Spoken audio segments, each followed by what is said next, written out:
Hello, and my name's Robbie from Girl Bike Glove. In this video, we're going to be discussing what's a good speed on a stationary or spin bike. Let's go.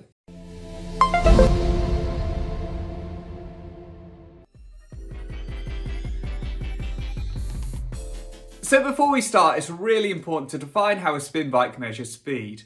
So if you're on an outdoor bike, it'd measure how quickly the wheel's going round, or it would use GPS to tell you how fast you're going.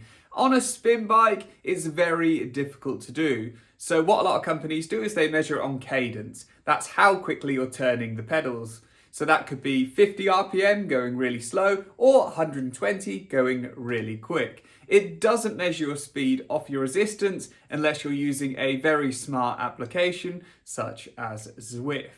So when we talk about speed today, although we'll be able to give you rough figures on miles per hour, we are mainly talking about cadence.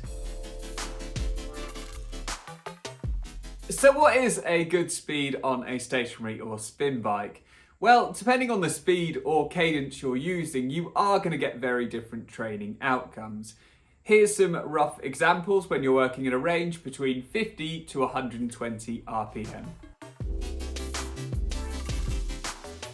So 50 to 60 RPM is probably the slowest you're going to go as far as speed goes, and it's fantastic for warm-ups and cool-downs at light resistance, and if you use heavy resistance, it's perfect for building strength because the muscles have to really engage and you really have to power through. At 60 to 80 RPM, light resistance really helps pedaling efficiency and goes great for cardiovascular workouts. And if you're using heavy resistance, it's really good at building leg strength. 80 to 100 RPM is probably the most popular place where people like to go. It's great for cardiovascular workouts, building endurance, and working on your technique. Most people find that this is the best place to be for comfort as well.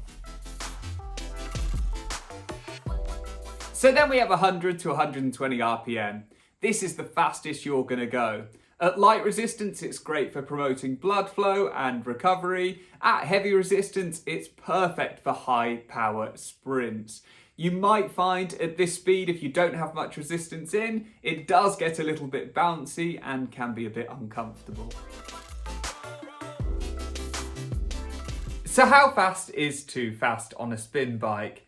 So the value in working out on a spin bike doesn't just come from how quick you go, it comes from the resistance. So the best workouts you're going to have will have a mix of speeds and a mix of different resistances. So if you want to generate power, the equation is speed times torque makes power. So always remember, if you find that you're spinning the legs up too quick and finding it too easy, then you've got to get that resistance up to ensure that you're generating power and burning a lot more calories and making that workout count. So is indoor speed comparable to outdoor speed? As a professional indoor cycling instructor and someone that spends a lot of time outside riding his bike, they are not comparable at all.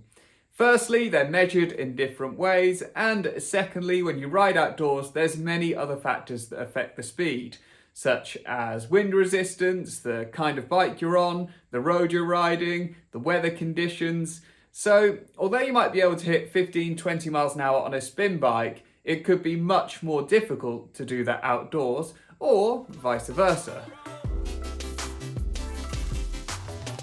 So thanks for taking the time to watch our video here at Girl Bike Glove.